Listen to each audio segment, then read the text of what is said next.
It's finally finished, but we're still stuck in supernatural purgatory. This podcast is a rewatch of all 15 seasons and hopefully our way to finally escape this show. Join us once a week for a fun, informal discussion on each episode and leave comments on any specific upcoming plot points you'd like us to discuss. This week, we are on the third episode, if it's not obvious. Dead in the Water. Yeah, Dead in the Water. I remember this episode. As I was watching it, I was like, I remember this episode. Really? Yes. Did not. Not at all. Like, I mean, being like what this monster of the week was, like, you could kind of pick up what the theme was going to be, but no, I completely... nope, didn't remember it at all. The aesthetic of it really reminded me of some like Japanese like horror films that I used to watch when I was a teenager, and I think that's probably why it stuck with me. Like The Grudge and The Ring, it kind of really reminded me of that. Yeah, definitely. It had that feel to it. Just like looking at some of the reviews, it was really well reviewed episode actually. Yeah, I think it got 8.1 out of 10 on IMDb, which was higher than the last episode, but only just. There wasn't anything in there that was like particularly groundbreaking. I felt like these reviews were like, this is the entire episode, but like no kind of like thoughts on it. There was one that did stick out, and the title of it was Before I Was Born. And it says, this episode came out the day before I was born. And I was just like, that is crazy. Like this was written in February of this year, of 2020. Yeah, there are people on the internet now who weren't alive when this episode came out. Wow. They're just like, what is this? And I don't know, it just like, I'm trying to think of if there's any shows that I watch now that came out like before I was born. Maybe the only thing I can compare it to is Star Trek. You know, I'm rewatching that at the moment, and you feel the nostalgia, and it's almost like you have something in common with the people who watched it before you. Like, I know me and my mum talk about Star Trek a lot. It's nice. So maybe Supernatural will be that show for people one day that they watch with their kids. I don't know. Maybe it's a bit too scary. Isn't it? Well, maybe the later seasons aren't too bad, but yeah, I mean, this episode did creep me out quite a bit. So this one was written by there's 3 writer credits on this episode. So Eric Kripke, Sarah Gamble, who writes a lot of later Supernatural as well, and Rael Tucker, and the director for this was Kim Manners. So I don't know if you know anything about Kim Manners, Annabelle. I do not. So he directed a lot of X-Files, and like by a lot I mean most, and also a fair amount of Supernatural. But unfortunately, he died a few years ago, so he wouldn't have done the later seasons of Supernatural. But I think when you look at, I mean, we've talked about the comparison between X-Files and Supernatural before, but this episode in particular, just the feel of it. It does feel like a Kim Manners episode. I that's kind of interesting. A little bit later on, like when we get a bit further into the episodes, there were some shot setups that I was like, this doesn't feel like Supernatural. Like it, I can bring it up a little bit later too, but when they're sort of interviewing one of the victims, it's super close up to their faces.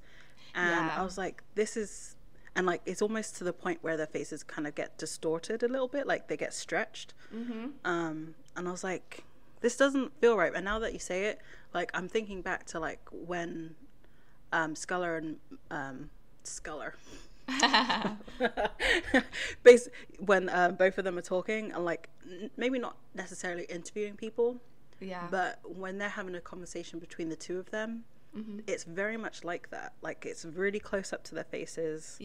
I mean, I haven't watched a lot of X-Files, but I've watched a few episodes. And that was kind of like a consistent thing that I noticed. So anyway, it's very, that's kind of interesting. Yeah, the shots are really tight, and like, I really enjoyed. I wrote about probably more so than the first 2 episodes, the main thing that I focused on when I was writing my notes were based around cinematography and sort of the themes of the episode, rather than maybe more about like the supernatural plotline. I don't know. Oh, let's get into it, shall we? We most certainly can.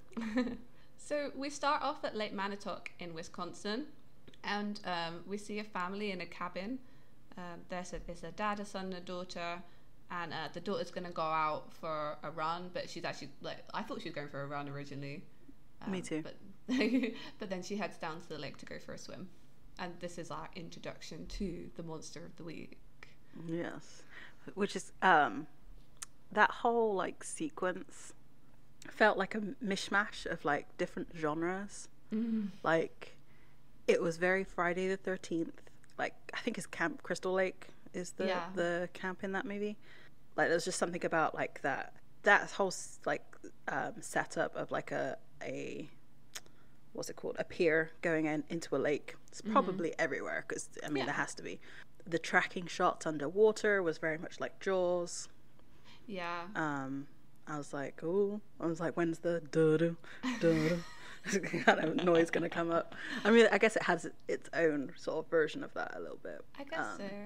I think it's the shots are really nice. I think, yeah, you're right.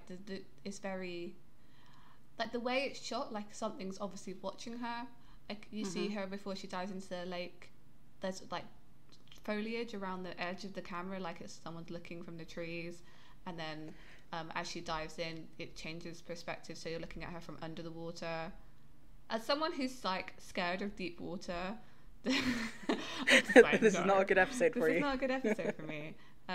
Like, I like my feet to touch the bottom, or I need to be able to see it, or I'm not a happy camper.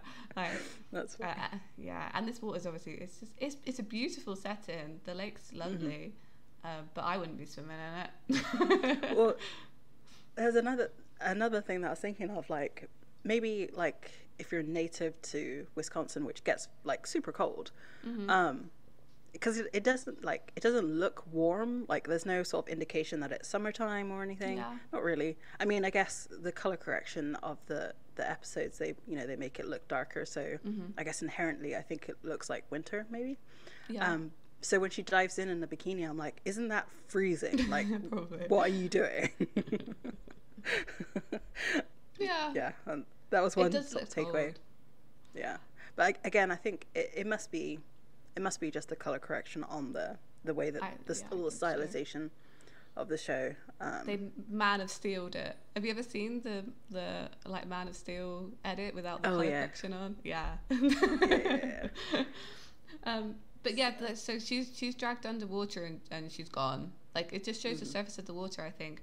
Again, no opening blood splatter. I'm looking forward to the first episode that does happen. But it makes sense in this case, obviously, because she's been drowned rather than bitten or eaten. Yeah, exactly. So we head to the Linwood Inn. So it looks like a truck stop. Where Dean and Sam are, and Dean's looking for cases in a newspaper. He's, like, sitting in a diner circling cases and flirting with waitresses. Yes, and then that the GIF I'm gonna say GIF. I don't care if it's GIF, whatever. Get over it. GIF. Go for it. Probably one of the most famous GIFs of all time, the pen gift. Yeah, so Dean's got his pen in his mouth, smiling around it at this blonde waitress that he's... Well, I guess she's hitting on him more than he's hitting on her, but... It's a two-way street. Yeah, you're right. It's a little bit of a two-way street. But he gets interrupted by Sam, who's like, no, check please. Go. Yeah. And the line that he says is like, we can have a little bit of fun along the way, and that looks like fun, or something like that. And it's just... Sam, we are allowed to have fun once in a while. That's fun. He's like, that is fun. It's like, oh, come on, dude. I guess he's been on the road with his dad and first his dad and then his brother for a long time, so, like, maybe, Yeah, I mean, like, I'm pretty sure if it was, like, him and his dad, like, his dad probably wouldn't care. He'd just be like, all right, It's kind of weird, but sure, Yeah. go for it. I mean, I guess at this point we don't really know too much about the relationship between Dean and his dad. Like, Yeah. not really. All we know is that they want to find him. So I feel like this kind of is an indication of where this episode is going to go. At the end of the episode, you realize why it started this way, I guess. They have like a really good conversation about finding John, and what we spoke about before with the really like tight shots in on their faces as they're having this conversation, because Sam feels like he doesn't like Dean's found this case with the girl who's missing, but Sam feels like this is a distraction. They're getting sidetracked from finding John, and I think this is a really interesting line. Like Sam said, people don't disappear, other people just stop looking for them. People don't just disappear, Dean. Other people just stop looking for them. You know, kind of accusing Dean that he's not really trying hard enough to find John. Yeah, that is interesting. And I think, again, like it really links to the theme of this episode of sort of disappearance. You know, people not being around, but we'll get more into it. The next shot is them driving. Yes. And I don't know why, but it was like, I found them really pretty. Like, there was just something about it that I was like, I want to be in that car. Besides the fact being with like Jensen and Jared. But anyway, just like the shots driving through the country was like, or the Midwest, I guess. Just looked like, I don't know, this is really cool. I really liked it. It was nice. I wrote nice Impala montage. Yeah. Like, it was very calm, I think. I don't think there was any real music over that section. Overall, this is quite a quiet episode, I would say, actually. You're right. And I think this added to it, like this almost like driving in silence. You just heard the car as they're going from place to place. I wonder if that's kind of a reflection on like, this is really horribly morbid, but like drowning, because like you don't really hear anything underwater. Yeah, like, because I think this episode, like how it was shot, like we're saying that it's all very close in, like very quiet. Its goal is kind of like claustrophobic, I think, at some points. So I think it definitely lends to the theme of it, like, you know, water and like I almost like I don't know, it felt very like lonely this episode. I'm not getting too deep into it, but so they arrive at the cabin so they found that this girl's been she's disappeared, but they can see her name, so they go and find her family at the cabin, and that happens fairly easily and quickly. Interesting, this cabin is from another movie that Jensen did, called Devour. Have you ever seen that movie? I don't think so. I have it on DVD. So. I'll lend it to you. It's a weird movie. It's about like demons and stuff. I haven't watched it for years, but it's a proper horror movie. Yeah, but it's like a gory horror movie. And this cabin is the same cabin from that movie. Yeah, I'll have to. I would suggest you watch it because I feel like it was shot around the same time. He looks exactly like Dean Winchester. Like he dresses the same in that movie, and it has similar themes. So it's very strange to watch because you feel like you're watching like a spin-off or an AU, but it's like kind of bloody and awful. So like almost like an R-rated version. Yeah, kind of Supernatural. Yeah, exactly that. Oh, so actually. His brown leather jacket is back in this episode. I just wanted to say that. Thank you. So I think that's also another indication of like why I think it looks cold, because if you look at the two brothers, they have 3 layers on. They have a t-shirt, a shirt, and then like a jacket. So it's just like how are you not like, I know that's their aesthetic, so obviously they don't really change it up very often or ever. It's not really lining up. Anyway, that was just. I appreciated the jacket in this episode, and I think it only comes off once during the whole episode. If I could if we achieve anything from this podcast, finding that jacket would make my life. So That'd be amazing. if anybody has any leads, please send them to me. I will find it.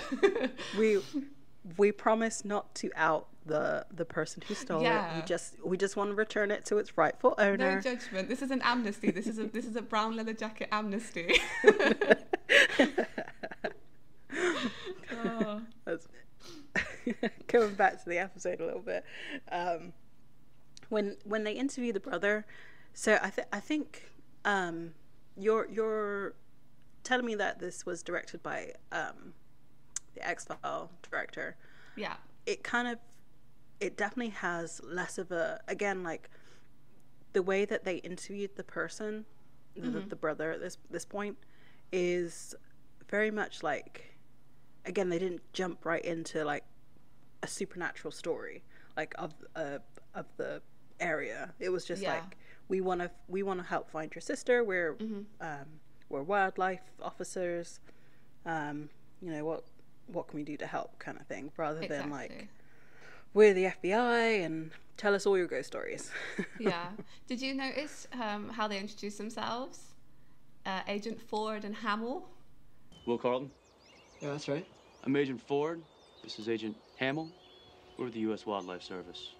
So of course, I did not. yeah. So Harrison Ford and Mark Hamill. Like, again, you know, I've said it before. They're based off Luke and Han, and this is just further cementing that. So, you know, this is before they started using like classic rock aliases. So yeah, it was Ford and Hamill, with obviously Dean being funny. Ford, because so he kind of stumbles over calling Sam Hamill. Do you think that was because he was like making it up? Yeah, because you see the look Sam gave him afterwards. He was like, really? Really? So, yeah, okay. So this kind of brings back to what we were saying last week, like how these episodes feel like they could have happened in our universe. Like, for sure. Because, you know, if you said those two names in another place where Star Wars doesn't exist, or the actors who were in that movie didn't exist, then like no one would like Sam wouldn't have had that reaction. So it's kind of interesting. Like I always think it feels very rooted in reality almost. Yeah, if someone turned up my house and was like, "Oh, Agent Ford and Hamill," I'd be like, there would be a double take at least. Yeah, for sure. And the fact that Sam does one is hilarious. But yeah, I think that was, I liked that reference a lot. But you're right, the interviewing went much more smoothly, I think. It felt more practiced, a bit more like mature line of questioning, you know. Yeah. I was going to say they have been separated for at least, so Dean says 2 years later in this episode, but I thought it was longer than that. So they've been separated for an amount of time, so they're trying to get their rhythm back of like how they would approach people. Though I can't imagine, so let's say it was 4 years to give like that extra room of Sam going to college. Sam at 18 wouldn't pass for anything more than a high school student, not really. Like, so, and like Dean would have been what, like 22, because he said he's 26, right? Yeah. So I wonder what kind of like interview techniques they would have done, or whether it would have been like Sam was more of like the research guy, maybe, like wasn't up front, and it was just John and Dean doing most of the interviews. Makes you wonder, we never really see that, but it makes you wonder how much like Dean relied on John to get through hunts, and is this like, I think it alludes to the fact that he has done some by himself before, but probably not for this length of time. So he's still testing out the waters as to what works and what doesn't work. But I think it was clever. Like they ask about tracks and things, and they've introduced themselves as like wildlife officers, so that makes sense. Like it fits in with the role that they've introduced themselves. But they're also, you know, as a viewer, know that they're like looking for something else. Then we cut to them meeting the local sheriff of the town. Yes. They use the same aliases, like, which is fine. Well, I mean, makes sense. They've already used them. There's no backing out now. Yeah, I mean, it's clearly a very small town. So if like they give different aliases, people are gonna be like, wait, they said that they were this kind of agent or whatever. Yeah, exactly. I made a note of this for later on, but so the officer is like explaining like it's a bit of exposition about like the town and all that kind of stuff, and he mentions a dam in the area and that the lake is gonna like disappear. So it's interesting that because you remembered what happened in this episode, but I didn't. So I was like, I wonder if like when this was happening, I was like, oh, I wonder if it's like a forest spirit or something, like something in the, obviously it was something in the water, but like a forest spirit rather than anything else. So like it's kind of an interesting like misdirect, because like you often hear, or not often hear, but sometimes in like a supernatural instance, like I said, it's a forest spirit that's angry that they're doing something to the water. And there's like, so bringing up the dam, and but both of their reactions is like, oh yeah, the dam, what's going on with the dam, it's in bad shape, right? And the officer's like, yeah, you should know this, you're the wildlife people. Like, yeah. So it's just, but before he can really sort of question them, his daughter arrives. Yeah, so her name is Andrea, which I had to look up. I don't know if it is said a lot in the episode, because I didn't catch her name when I first watched it. But that's, yeah. So I got super distracted because I recognized her immediately as Whiskey from Dollhouse, but I feel like she's in something else too. So I looked her up. The actress is Amy Acker, and she's been in a few stuff. So she's been in Alias, she's been in Dollhouse, she was in Person of Interest, she was also in Angel briefly. But I thought she looked like Fred from Angel, but that's not her. Yeah, so she's been in quite a few different things. Interestingly, was she in Buffy? I don't think she was in Buffy, no. But she is also from Texas, and apparently she went to a rival high school of Jensen's.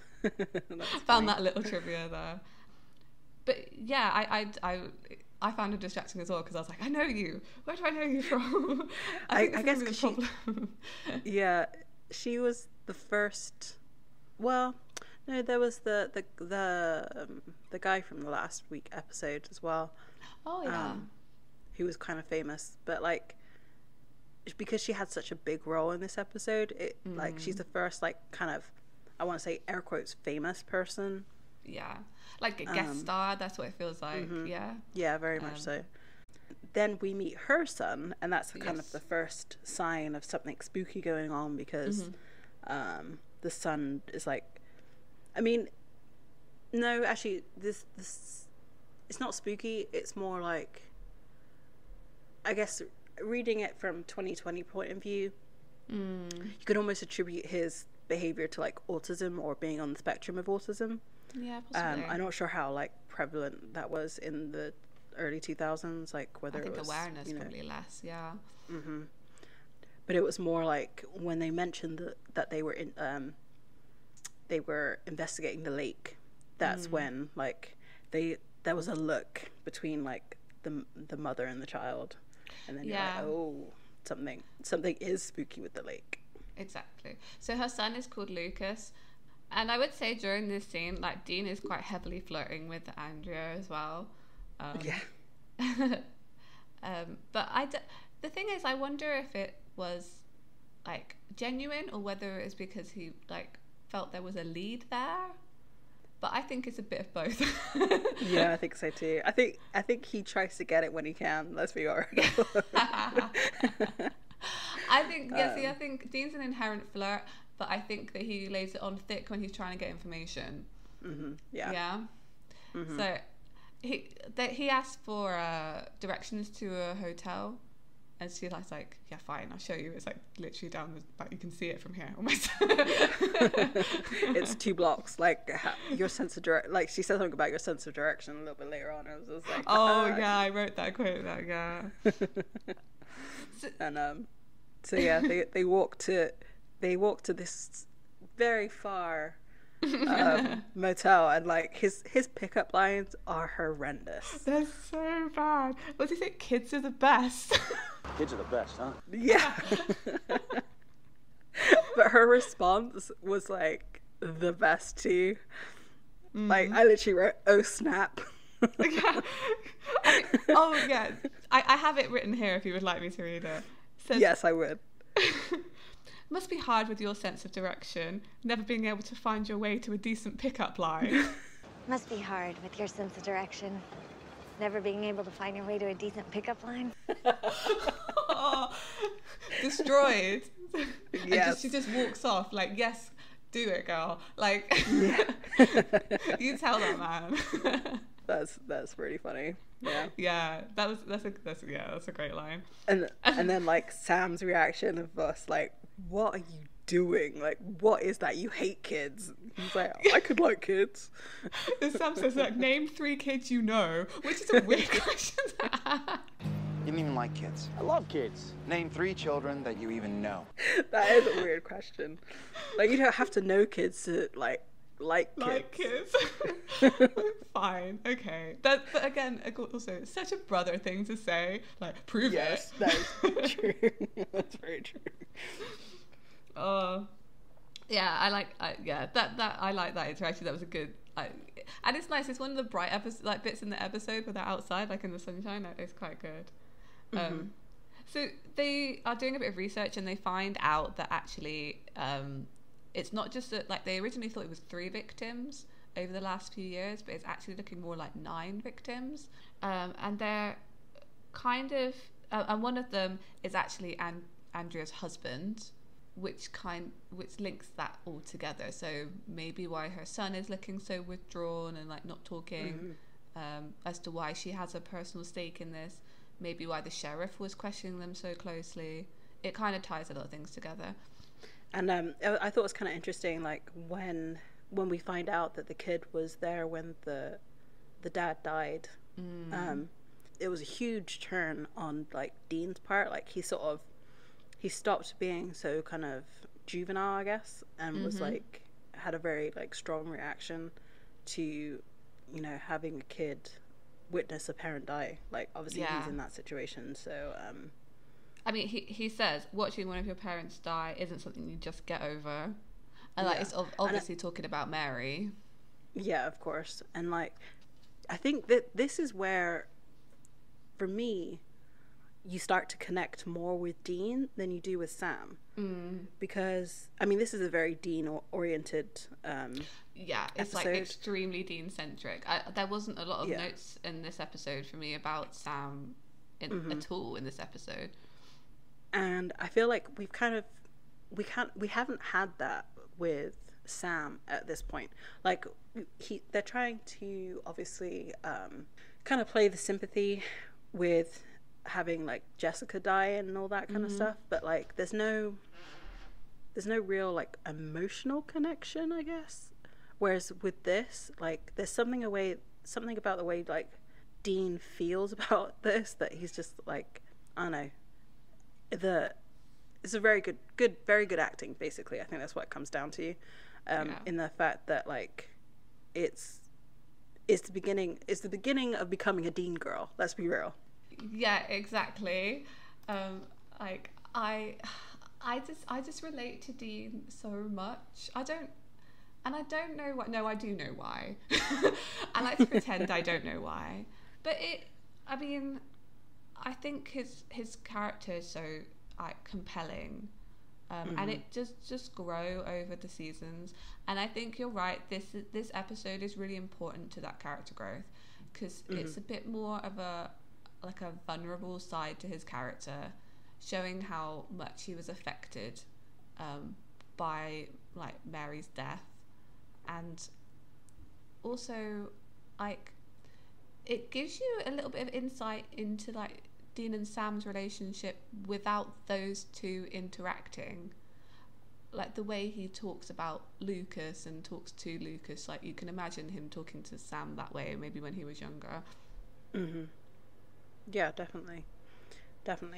Which actually leads us to like the next scene of them at a park. and they approach Andrea, and he's like, "Can I go talk to the kid?" And like you can kind of see like Sam kind of look at him like, "You want to talk to the kid?" And, it's kind of interesting. And there was a so he goes over, starts talking. The kid's not really like saying anything, but you see like the typical horror movie like spiral drawing. I was like, oh Yeah. oh, what is that? But like there's a part where he says he's going to start drawing too, and there's a part in it that like I had to go back and like sort of listen to it very carefully, because it feels like there may have been like an extra line in there that was cut out, but I'm not sure, because it feels very sudden, like the way that he goes from like being very casual and then suddenly he's like, you know, I lost a parent too, kind of thing. I was like, it felt very like when you're like editing audio, you can kind of almost hear when a word, like the intake of breath is almost cut off to like say the next thing, so it kind of merges in a weird way. So I listened to it a couple of times. I didn't have headphones in, so maybe that'll be like a better way to do it. But it does. I mean, it may very well just be that it was like not a throwaway line, but like something they had to kind of rework, maybe. I don't know, because it also cuts between two angles. So you know, it could be that too. Yeah, I didn't pick up on it, I'll be honest. I'm not very good at picking up things like continuity errors or like you know, there's ADR a huge one earlier. I mean later, but yeah. Okay. Like I get distracted by what's going on. I don't really notice them. I'm like the dream audience. I'm like, oh, that's fine. That's funny. I just think it's so, you know, the way he interacts with Lucas is so it's so natural. That is how you interact with kids, right? Like, oh yeah, I'll do the thing you're doing, and then we'll talk about whatever's on your mind. Yeah. And so there's like a theme playing like in the background. It's like an orchestral theme, and I'm wondering if this is like the first draft of Dean's theme. Oh, I need to go back and listen to that, because that piece of music, it lives in my brain. Yeah, because it's like I was trying to see if it could lead into it, but I feel like it like I said, I feel like it could very well be the first like the first draft of what we would then, you know, be the heart destroying Dean theme. Yeah. Oh my gosh.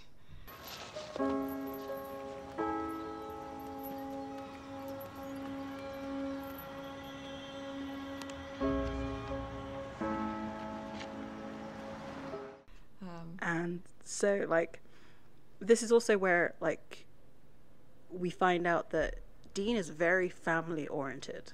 Yeah. Like the picture that he decided to draw, I mean, it makes sense that he would do it this way as well, because he is trying to get him to talk about Lucas's dad, and what happened. He draws his family, and like, but he includes his mum in the drawing.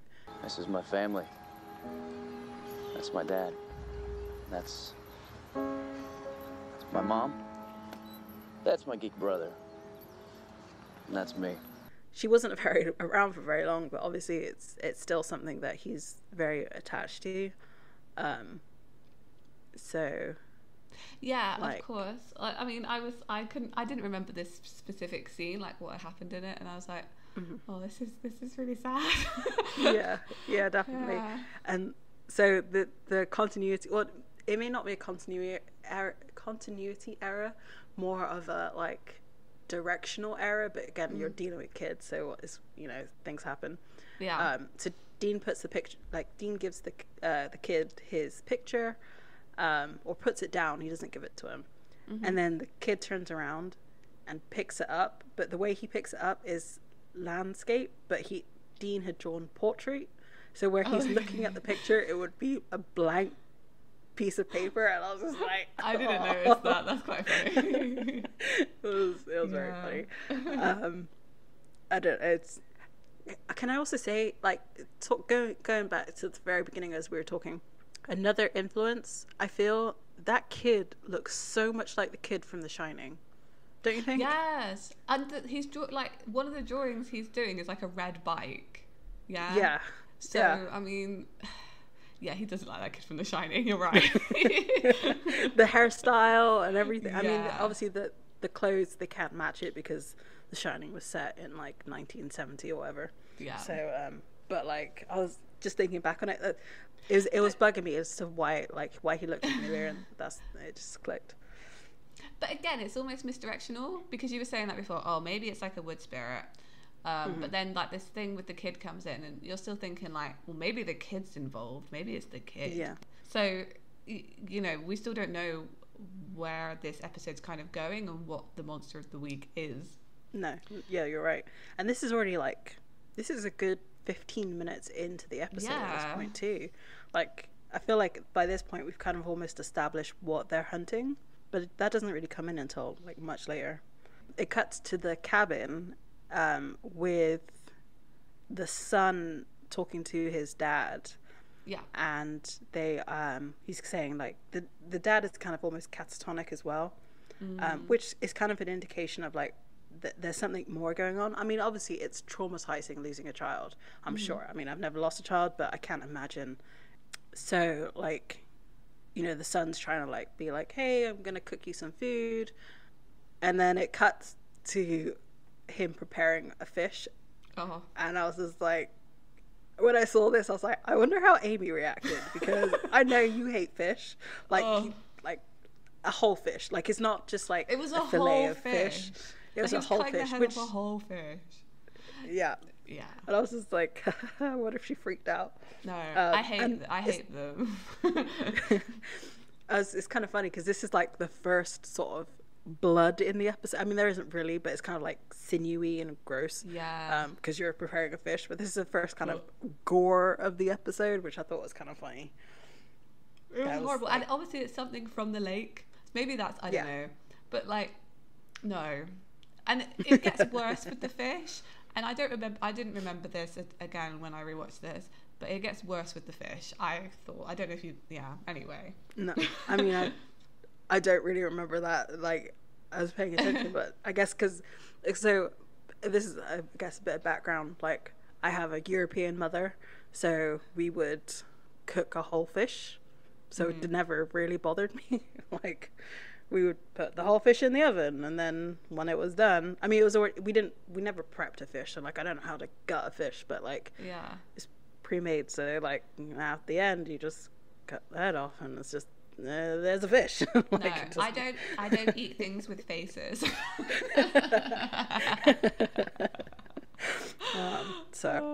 But yeah, so that really didn't like it struck me at first because of how the frame is. It's like, I feel like at least half of the frame was black, and then the fish was right on top. So it was in right the right there. area. So it was just like that framing of it. I was like, Amy's gonna hate this. I know, that just made me laugh. I did hate it. You were correct.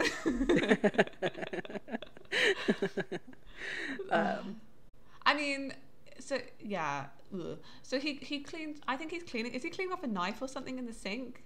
I was a bit distracted. I think so. Yeah.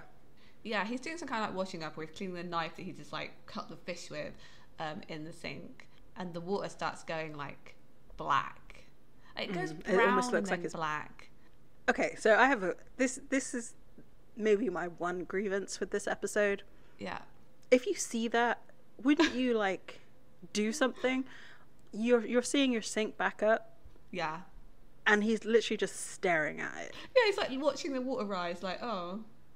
Like, oh, this is normal. This is something that I deal with every day. Like, wouldn't you grab a towel? Because like, I don't know. Whenever like the toilet backs up or whatever, I'm like, oh, let me grab something so like I don't have to clean it up later. But he just looked at it like literally deadpan, like, oh, I guess the sink's backing up. Like, come on. Yeah. I mean, maybe it does happen. Maybe they have bad plumbing. Maybe it does happen a lot. But maybe. So the sink's backing up with this black, gross water, and his first instinct is to stick his hand in there. I mean, first of all, no. Has he never heard of the What? wooden spoon method of unplugging drains? You just stick something in there and like swim it around, right? Well, so what's really like kind of dumb is, and this, I mean, this is kind of like this is a like a horror movie trope, I guess, because you think something's gonna happen, but he's like, you know, he's putting his hand in, and I was like, oh no, something's gonna grab him, whatever. But he just like lifts out the plug. Yeah. But if you notice, the chain is at the top of the faucet of the so like he could, why wouldn't you just like hook it why there don't you just stick your whole pull? hand in? Just pull the chain. Pull the chain, man. Oh, yeah, this But- whole bit, like, I was like really like, come on, man, what are you doing? Like, what are you doing? You're in a cabin, you're in the woods, you're sticking your hand in some weird water. Do you not watch films? But I mean, the fact that it doesn't happen straight away is where it's kind of like the clever part of it, I guess, in that you're anticipating something happening for a good like few minutes. Like, it's not straight away, so it's kind of a nice tension builder, and then the inevitable happens. He does get dragged under the water into the sink, and I really liked how they did this, like the way that they like bringing it back to like the claustrophobia aspect of it. Like they really probably felt it had with that this. actor like smush his face against like what was obviously supposed to be the bottom of the sink, but they've made it look clear so you can see up from the bottom of the sink. And like kudos to that actor, like he was proper like smushing his like face and like really looking like panicky. Yeah, and like the way that with it being like black water, and then like his pale skin against it was very like, again, very contrasty and just like, oh, I don't like this. Oh no. Again, like you said this right at the beginning, it didn't feel like watching a supernatural episode because it looked so like the cinematography in it was so interesting. And that's a bit shady, but you know what I mean, like later on they don't really try stuff like this anymore. This felt like maybe they were trying to push the envelope a bit. And I feel like in later seasons they kind of rely more on special effects rather than practical effects, and this is true. Very much a practical effect. Yeah, I don't know how much actual like special effects there were in this episode. I mean, maybe when the water first starts turning black, that could be, I guess, but like, maybe it would be easier to do it practically. Yeah, I think you're right. I don't think they relied too much on visual effects on this one. No. I like that though. I think sometimes people do rely too heavily on like CGI and stuff. And when you do go back to watch some of these, you know, older stuff that only used really practical effects, they age fairly well. That's true. So I like this scene. Unfortunately, he dies. He drowns in the sink, and the weird bit of it is like all the water drains away. So can you imagine, like, I don't know, it's awful, but like finding someone like that in an empty sink as well. Like, what happened? Oof. Yeah, That's not good. Spooky. So we go back to the inn, and they start to like do their thing of eliminating monsters of what it could be, and then they start to like find connections between the people rather than finding like a monster to find. Like, exactly, like the victims are connected rather than there being like a timeline or anything. Exactly. Yeah. So I do have like I guess another, not a grievance, but a question. So we find out earlier in the episode that like something has been killing in this way for a good amount of years, but like very sparsely. Yeah. We never find out who he kills, so I'm wondering if it was like the father's wife that was one of the people, because she's obviously not in the picture. Maybe, and then the sheriff's wife as well, because she's not there either. Possibly, yeah. Because they said 9 people, and we only know of 1, and they 2 because Andrea's husband as well. But then they don't really mention anyone else by name or like how they're kind of connected. But because they're connecting everything back to the dad who's now lost his son and his daughter, there must have been other people in the periphery. It would be nice if maybe they had explained that a little bit more, I guess, like who else in the town it had like pinpointed. It could have built on that, but I don't mind it too much. I think it, you know, I guess it's implied the people Yeah, in the I guess so. periphery are going missing, and it kind of like relates to the plot point later on. I mean, they make this kind of connection, and then they realize that the picture that Lucas gave Dean after they'd finished talking in the play park was that of the cabin by the lake. So they go and talk. They go back and talk to the dad first at the cabin, because they want to question him about like, why is this all connected to you? Like, that makes sense, right? Yeah. Yeah, and like he's just like he says a line that it feels like your life is ending or something like that. It's worse than your life, worse than dying. Which I was like, that's kind of, I mean, yes, absolutely, I'm sure that's the case, but sort of the phrasing of it was kind of bizarre. So I was like, huh, okay, all right, we'll keep an eye on that. But so there was something about this scene, maybe because it was like three men and it was super close up and super contrasty, like it was very light, like the faces were very bright but the shadows were very dark. You could see so much texture in their face.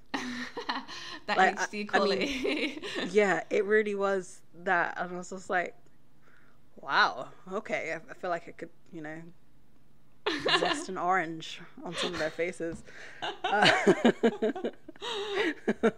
love that. I'm going to use that. But like, again, it's a mixture of HD like quality plus however they've edited it, because I'm sure their actual face is really not that bad. Yeah. But I was just like, wow. So anyway, Yeah, that was just, that's a close up. Yeah, for sure. so that they're driving. They do drive to Andrea's house to talk to the son, because they're like, oh wait, why does this picture look like the house? Yes. Maybe he right. has something else like that we can connect to. The green screen on that, again, this is probably because I'm watching on quite a big TV and like when it's they're HD. sitting... Yeah. But it's so bad. It's Why did really they bother? bad. Why did they bother green screening while they were sitting in the Impala? I don't... Well, I mean, it's definitely cheaper Yeah. to do it that way, versus like having them like, because they have to rig up the, like they have to rig it differently if they're going to be actually driving on the road and stuff like that. So it's just it's kind of interesting. The green screen while they're sat in the Impala talking about this picture, well, it was distracting. And I think it's really funny because I don't know, I guess because later they do rig it up and they do have the budget to do it, and I just it amazes me that they ever did green screen in the Impala, and I don't, you know. Yeah, I thought, well, they do it a lot. They actually do, like, but it just gets better. Yeah, like, you know what? gets better. Like they have the stat, like they have better lighting, better situation, better budget, and so we go to Andrea's house with the kids, with Lucas, and we have another very like sweet moment between Dean and the kid. Yeah. Where he explains how he saw something as a kid and like it really scared him. And Dean's confession that he was scared seeing Mary, like I was just like, oh, and then Sam's reaction to it, like his surprise. And it's kind of interesting, like this is where doing a rewatch is kind of at a disadvantage, because I was trying to put myself back to the first time I watched this episode and I really couldn't, because like at this point we don't know really, like the only emotion that we've seen from Dean when it comes to Mary is anger. Like in that very first episode when Sam sort of disrespected the death, he got so angry. Anyway, so I just had a thought about something. Anyway, so to see this other side for the first time would have definitely been like, again, another little nudge towards being a Dean girl. Like, he could be vulnerable. This is it. Like, we were talking last episode about the separation of their characters, and like maybe this episode is the beginning. I don't know. Yeah, definitely. Because I said, you know, Sam's not actually, he doesn't really have a lot of lines in this episode. It's not at it all. is very centered around Dean's story. And like there was a line for me while he was talking to Lucas that it just resonates through the whole series, not just this season, but the whole series, that he's like, my mum wanted me to be brave, and I think about that every day. But see, my mom, I know she wanted me to be brave. I think about that every day. And I was like, that's who Dean is. He's just like a kid trying to like do his best. And a kid trying to like do his best. And yeah, I think this is where it starts. Like, yeah, this is where it starts when we start to get a more complex character. I'm looking forward to those episodes that we see a bit more character development in Sam as well, because it wasn't there in this episode for sure. No, not at all. No, he still came across like a whiny little bitch. But a little bit. I mean, I found on the wiki, you know, Jensen has said that this is one of his favorite episodes, and I understand why now, because this was his character being developed, right? Definitely. And I get why it's one of his favorite episodes. I think it's, I remembered it, even though I probably haven't watched it for at least 10 years. But I don't know if I remembered it because of the scary water or because of the good character development. Maybe a little bit of both. So after this very sweet moment, so at this point I was like, oh, it's got something to do with the bike, not the swirly black circles. It's drawing the bike over and over again, because there's like two pictures of the exact same bike. Yeah. And yes, and Lucas gives Dean another picture of a house and a church with a like a boy out front. I think maybe he has the bike as well. I'm not sure about that. I think it did, yeah. I think it did. And they kind of take that away as the next clue. And Sam says something really interesting. Did you catch this? I don't think so. Because they're talking about why this kid seems to have this link with whatever it is. And Sam says, all traumatic events can make people susceptible to premonitions and psychic tendencies, which I feel like is some foreshadowing, but I'm not sure enough that it is. I mean, it could very well be. Well, I don't know, because not for this episode.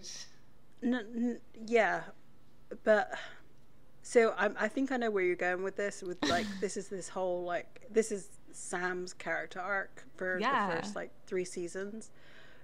But did Sam really see the traumatic event? I don't know though, because I think even if something like that happens to you as like a baby, it's still traumatic. I guess the residue of it, if you will. Yeah, the psychic residue. Yeah. I don't know, but I was like, ooh, maybe I'm reading too much into things. I mean, it could very well be. Look, we're cursed with knowledge. We know too much about like where this is all going. So reading into it becomes too easy. Yeah, that's very true. Yeah, so I didn't catch that, but I definitely caught the like. This is a chick flick moment for sure. Like, where's there no chick flick moment? Like, yeah, the chick flick moments are there. They are present always. Always. So, like, Christine's like, he says about premonitions and stuff. Oh, and then Sam suggests that they look for the church in the picture rather than the house, because the house is too like generic looking, where this church is like a big white church, like you're not going to miss it. And Dean says like, college boy thinks he's so smart. Yeah, that's funny. I like that as well. Oh, college boy thinks he's so smart. I wonder if he says like jokes like that because he's actually a little bit angry, because this is the second time he's kind of referred to like Sam going to college, because he called him a professor in the last episode. Yeah, maybe he's a little bit bitter about it, because I think Dean's actually he is really smart. He's smart in a different way to the way Sam is smart.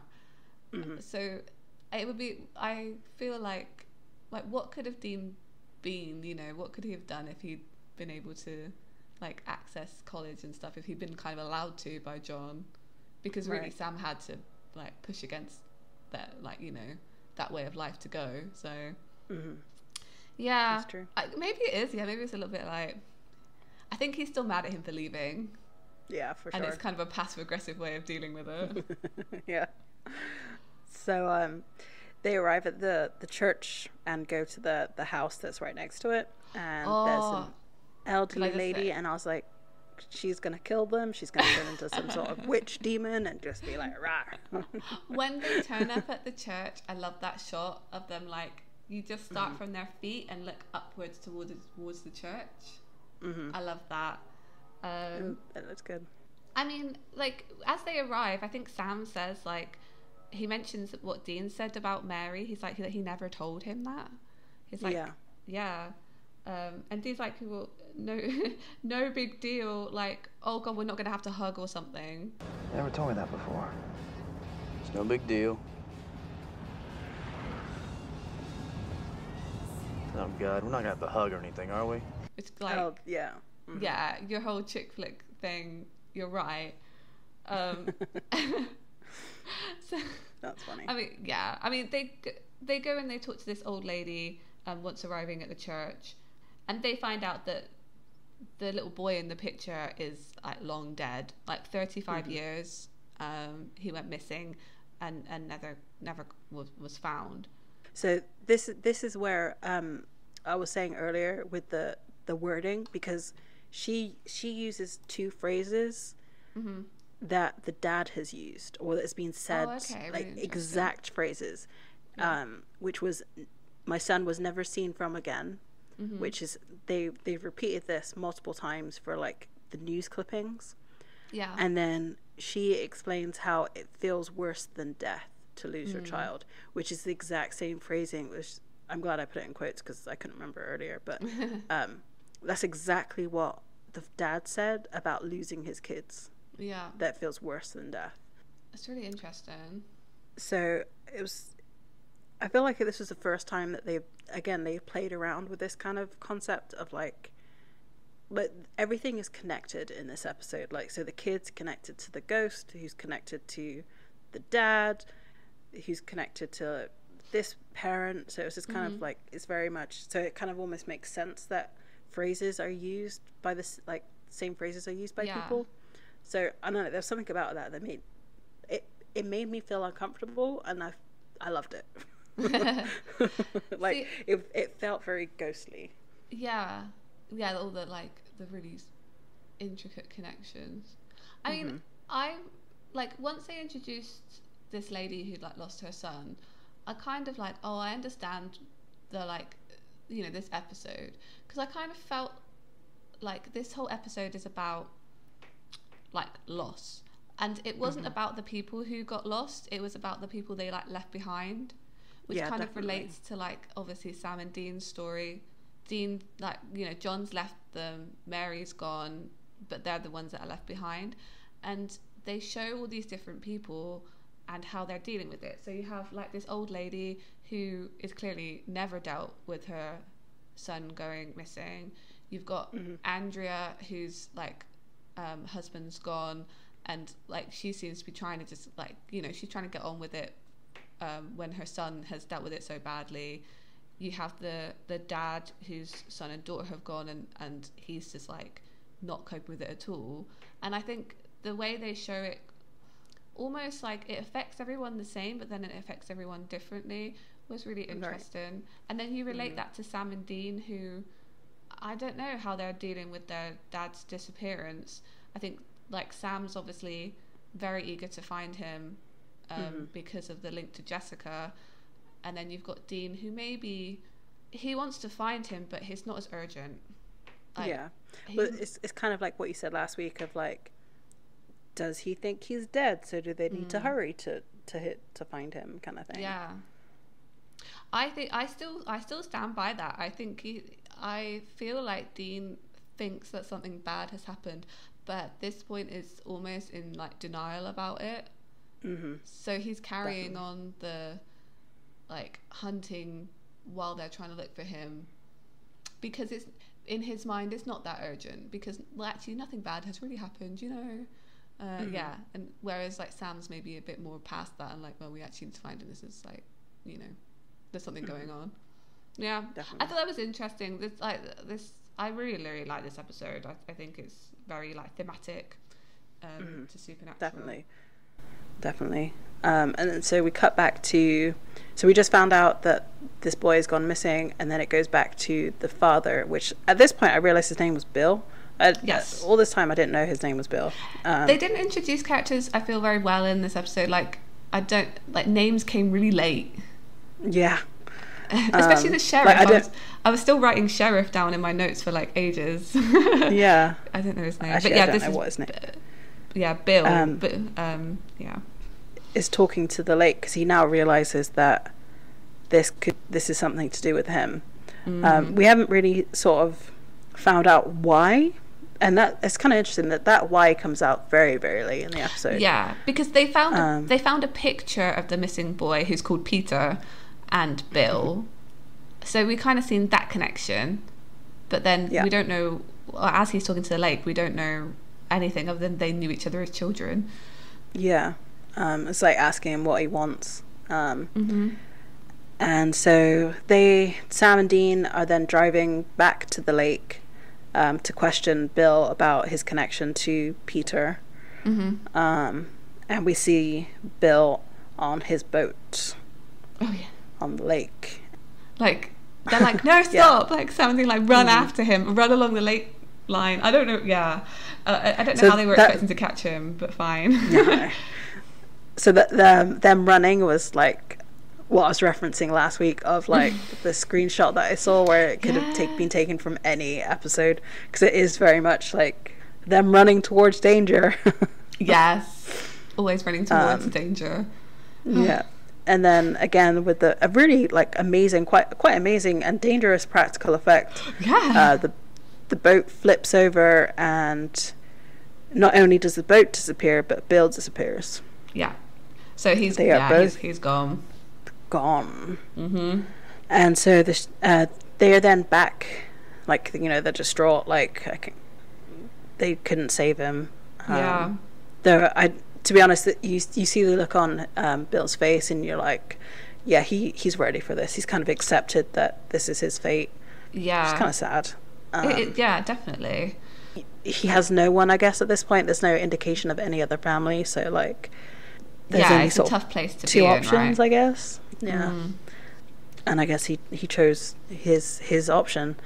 I mean, maybe the thing is, if you, like we said, we don't know who else on the periphery was like victims of this, you know, thing that was going on. So, you know, maybe he has seen people go one by one, and like, yeah, well, I'm next. So, yeah. Well, he does say when he's talking to the lake, like, you've taken my daughter, you've taken my son. What else can you take from me, kind of thing.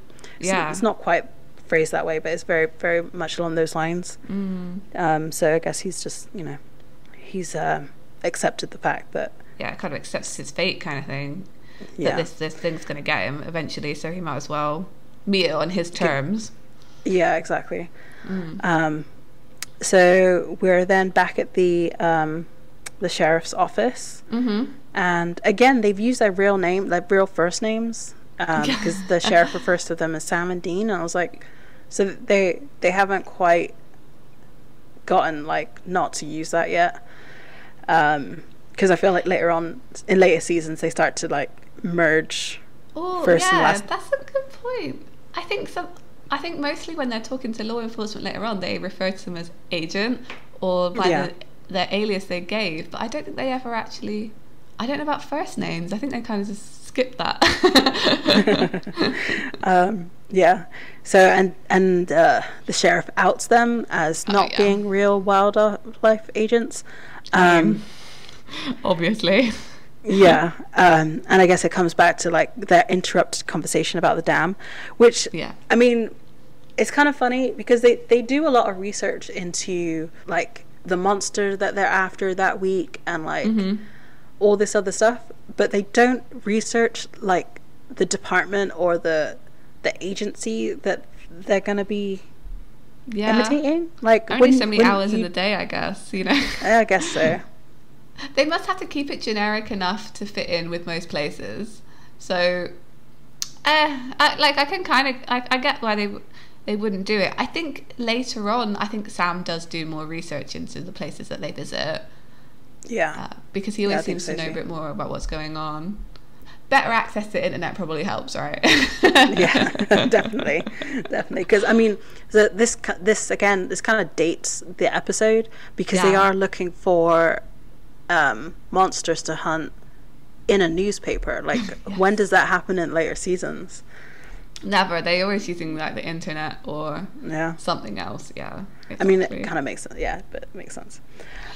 So the sheriff tells them to get out of town. They're not allowed to, which is kind of like, it's kind of interesting because he has such a strong reaction to them like not interviewing people and just like, get out of here, like stop talking to people, go. We don't want to deal with this. So it's like, it's kind of, that kind of tipped me off just to like be like, because I'm not sure if he references Bill being a friend or not at this point. I don't think so. No. It seems like he is keeping something from them because he is so angry. Like, why would you be so mad about it? Like I guess he probably wonders what their motivation is. It's a bit weird, isn't it? Like rocking up into town and starting to ask people that are going like missing. But and he does mention of the only reason why you're breathing free air is because someone else saw Bill be on the water. Yes. So he knows that they have no like ill intent, but are not who they say they are. Yeah. So and I mean they do go like the shot is them driving out of town, except like Dean just stops the car, and like I think Sam's ready to leave. He's saying, you know, like, it's a green light, dude. Yeah. But Dean's obviously conflicted because they haven't really solved anything here. I mean, they think it might be over because it's killed Bill. So maybe it's done now, you know, maybe it got its revenge. But I think he's still concerned about Lucas mostly. And I mean, that comes into like the next kind of shot of you see Andrea having a bath or telling Lucas to go to bed because it's late. Like, this whole sequence, again, very much like the sink scene. Is typical horror movie. Like, it's late at night, she's getting in the bath and all this other stuff, and she's not paying attention. And the bath is really full. Like, I found it distractingly full. Like, she's getting into this bath that is nearly spilling over and it still has water coming into it. Does she not have the plug in? Like, I mean, is she just cycling that water through the bath? Maybe. Some people do. I guess some people do that as like just a waste of water, but it's gross.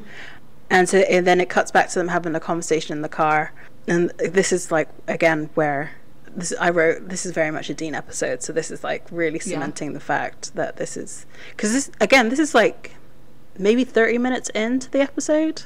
Yeah, still. So like that, it's kind of weird that like we're 3/4 of the way in, or 2/3 of the way in, and they're leaving. Like, what's going on? And so they have a conversation, and I have in quote "shut up," but I don't remember why he says it that way.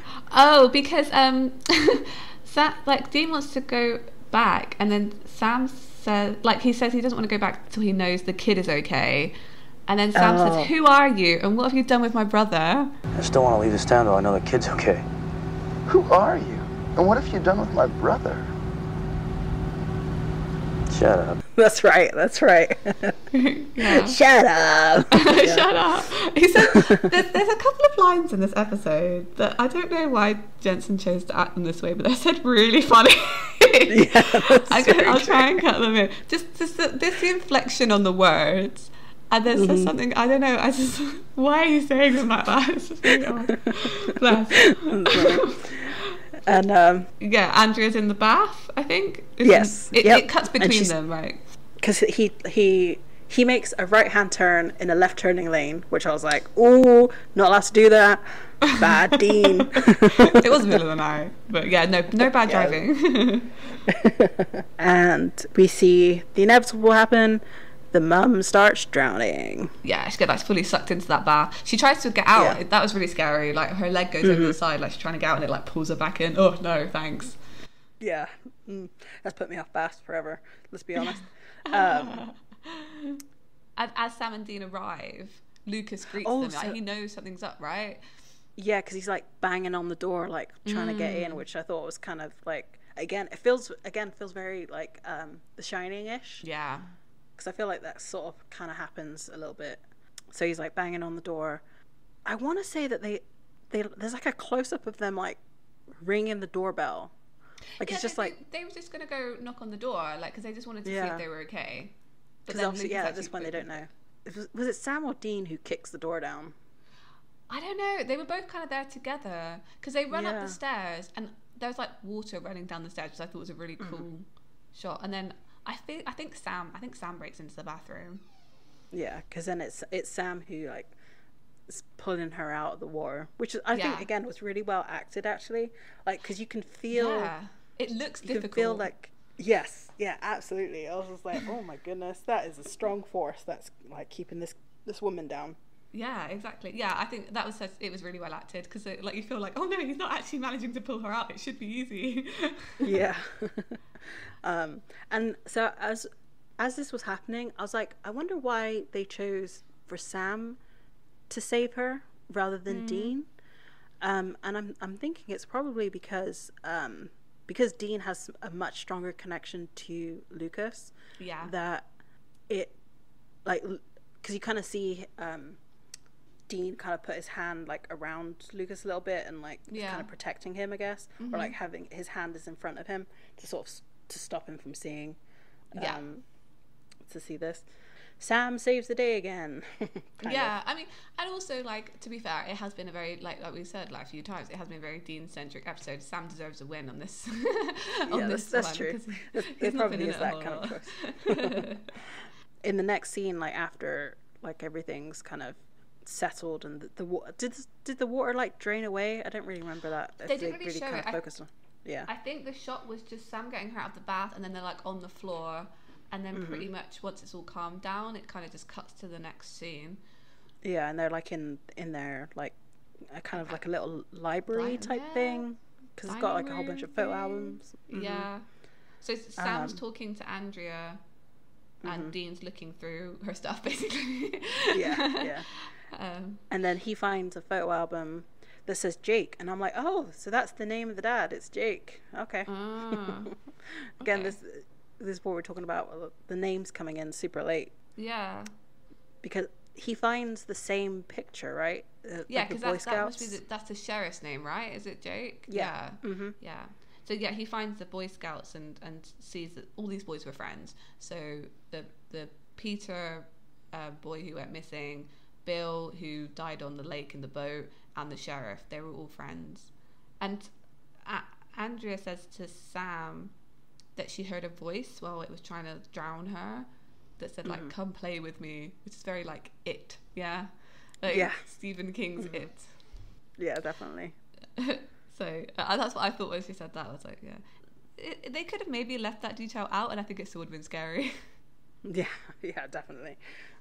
It took a little turn for the cheese on that a little bit. Yeah, I think so. I think maybe they should have left that out because I think it was scarier as it more of an unknown. Because I know they've made this connection with this kid, but you still don't know that that's what's causing it, you know? Yeah. And like for when you actually see the monster, for her to say that doesn't really make sense. No. And the reasoning behind it as well also doesn't really make sense. Yeah. You know? So yeah, I think maybe it could have been better without that line, but it is what it is. Yeah. So Lucas leaves the house and starts just walking off, and he stops in a spot that, you know, Dean follows him and they decide to dig it up. And this is the first scene we see of them digging something up. It shouldn't be exciting. It shouldn't be exciting. Anyone who's listened to me, like, oh my god, they dug something. Taken out of context sounds pretty bad. What are you doing? But I appreciated this, and for one reason and one reason only, Dean took off that jacket and rolled up his sleeves. Mm-hmm. Hell yeah. But yeah, it's nice to see. It was very reminiscent, and like when you see like pictures and stuff of them doing their hunting things, usually it's in a graveyard with some shovels, and that's how I often think of them doing it. So I was like, oh, this is nice, although it was weird in the day.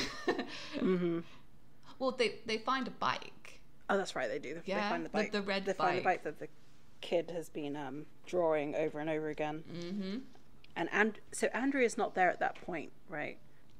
She kind of walks. She walks in a little bit later. Yeah, it goes. Lucas is with them. They find the bike, and then Jake, the sheriff, turns up and kind of confronts them. And I think Dean sends Lucas back to the house. Right, and that's when she comes out.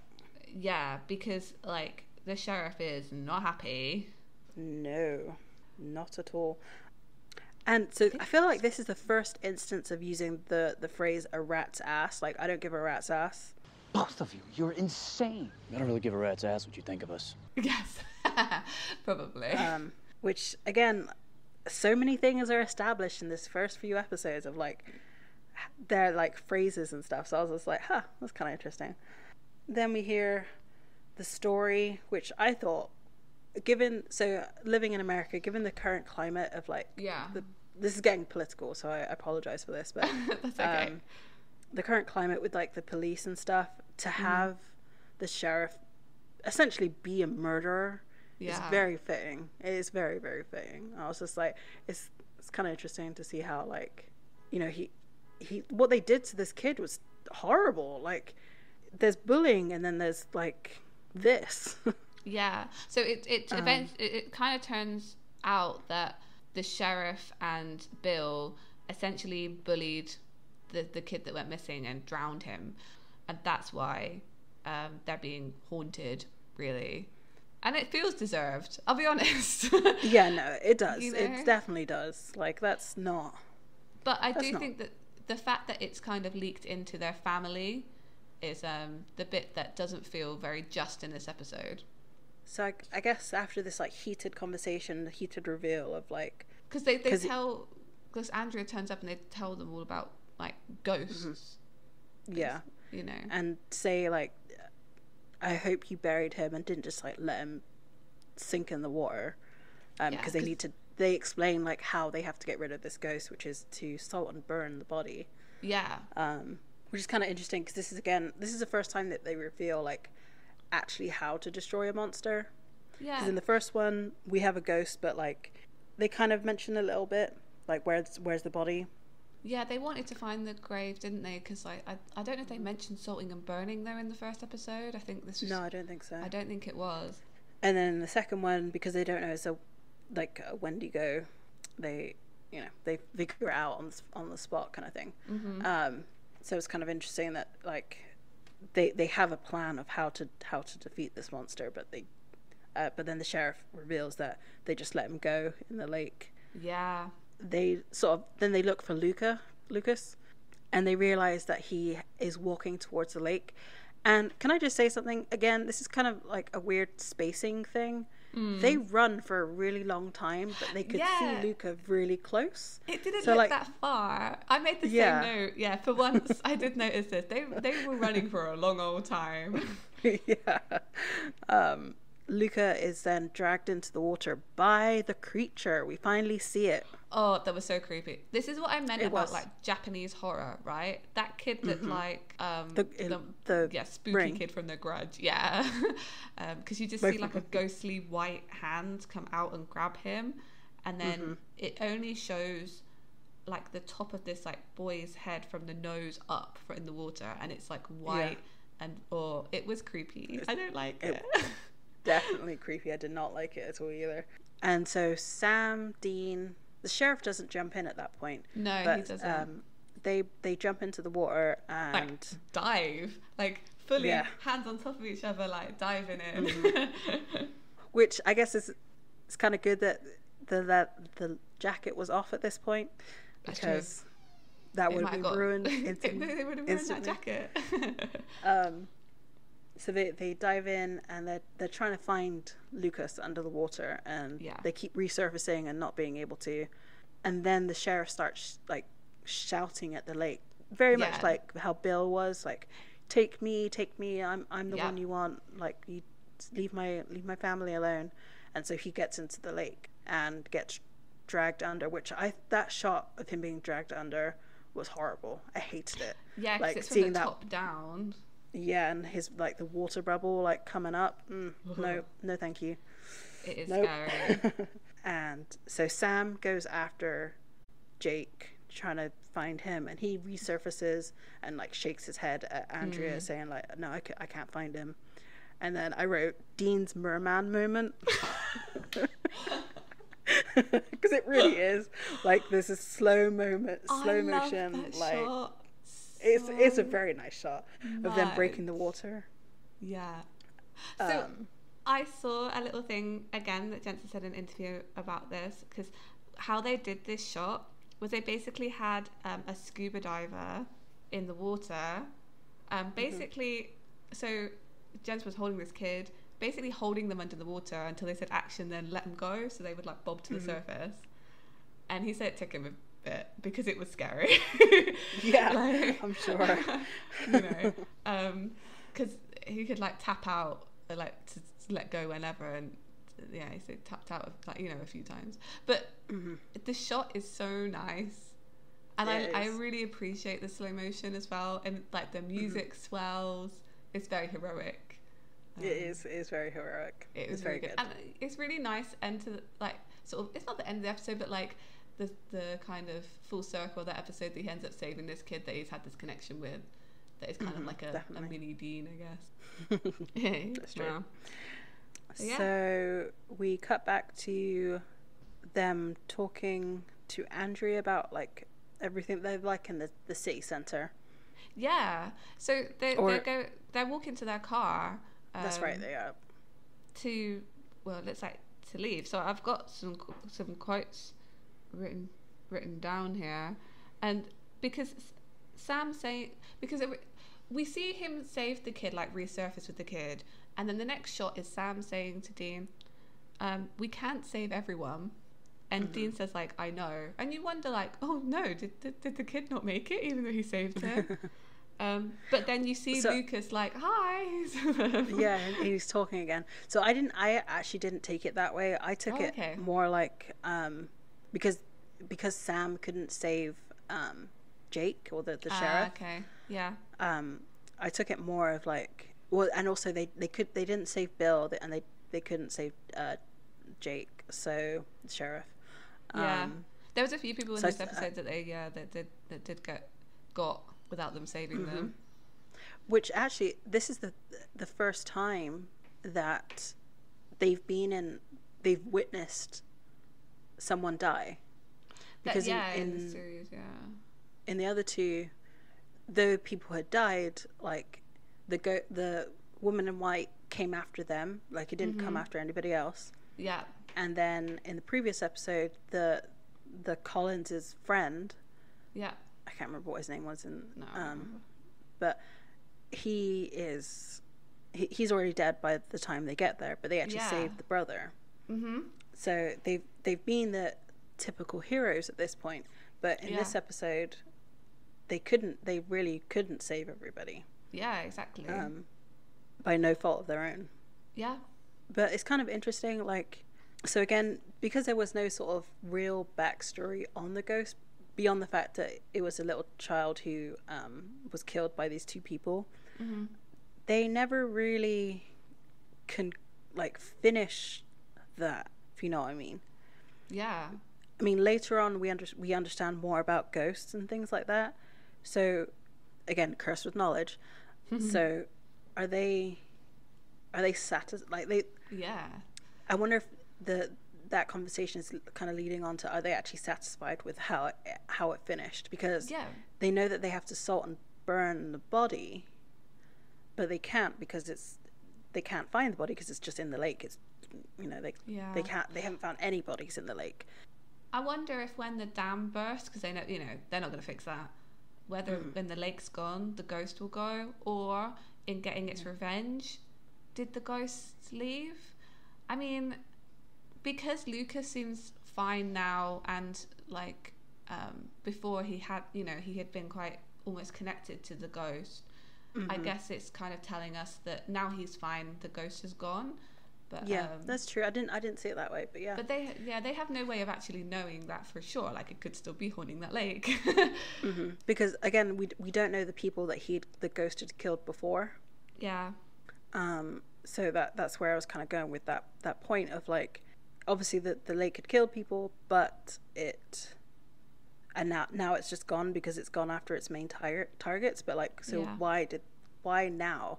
Is it because of the lake? The dam is going to wash it away and like escalating. Have to, yeah.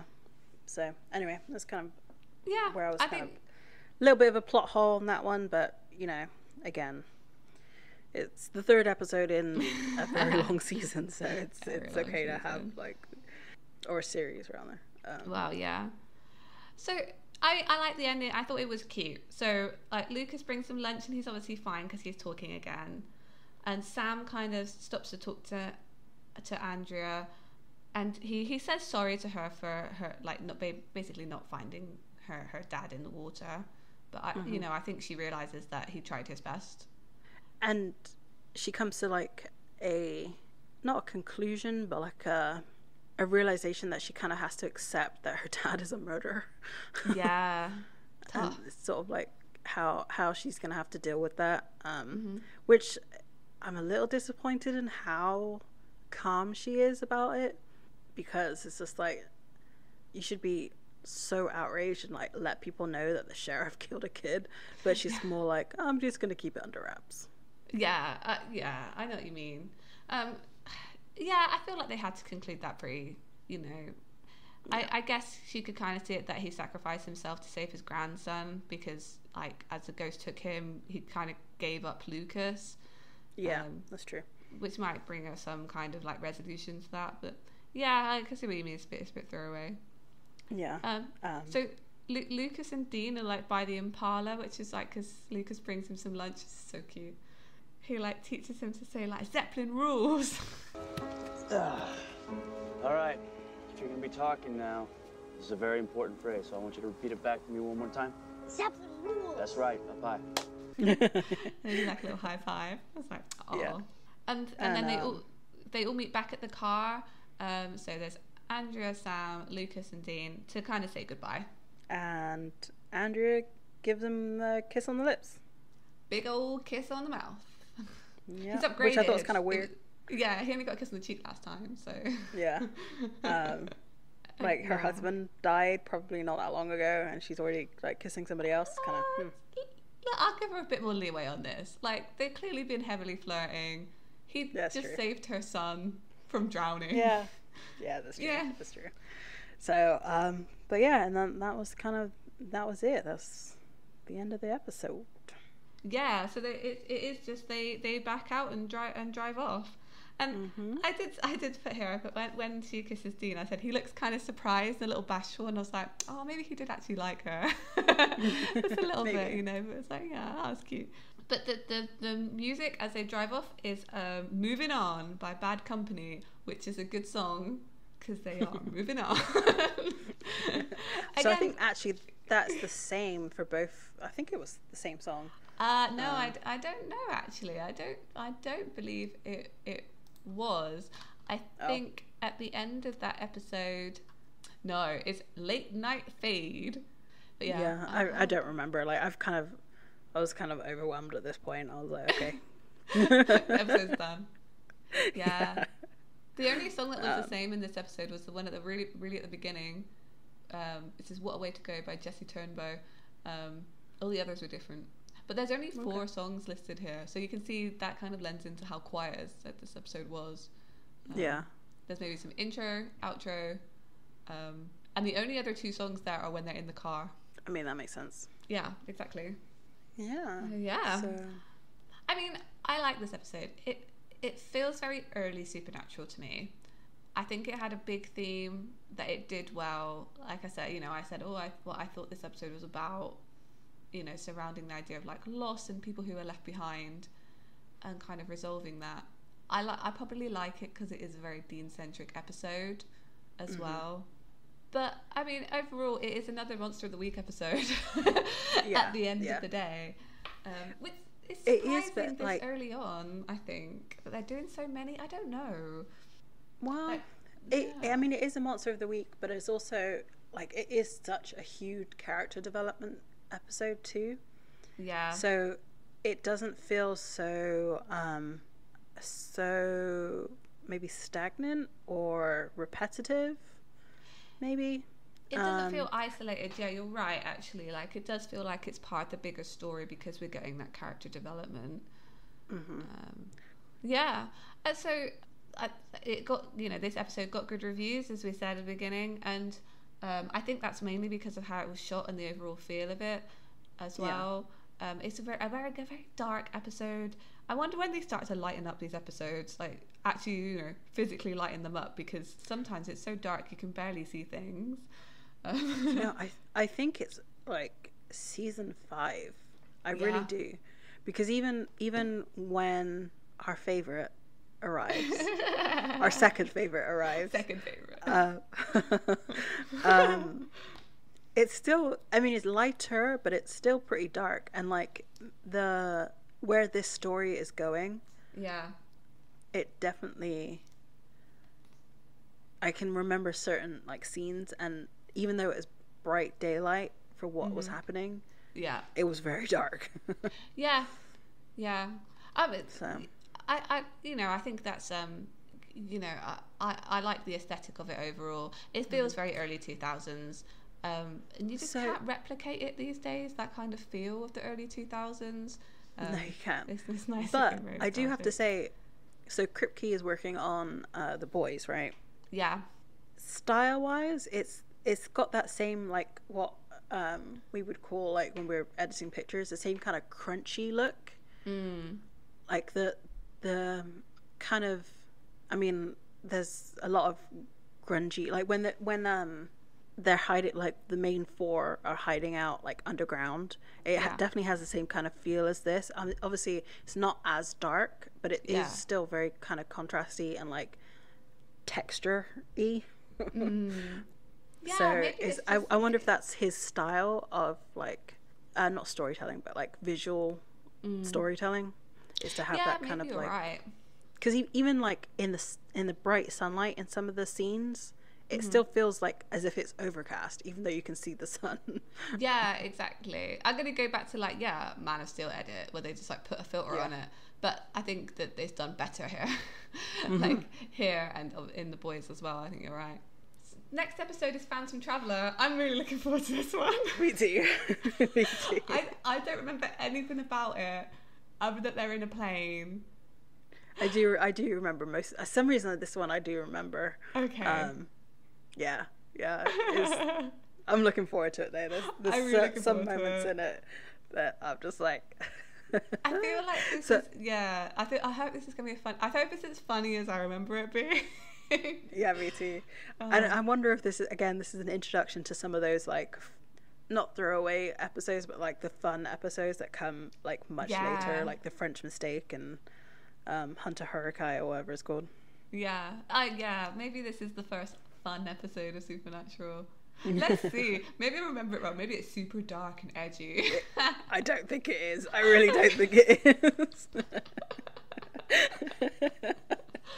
Oh dear, that's funny. Right, so, let's close this on out, I think. Yeah, I think so. I think we covered everything. I think so. So thanks everyone for joining us and for trying to escape Purgatory. We haven't made it out yet. But maybe next time. Bye. We'll see.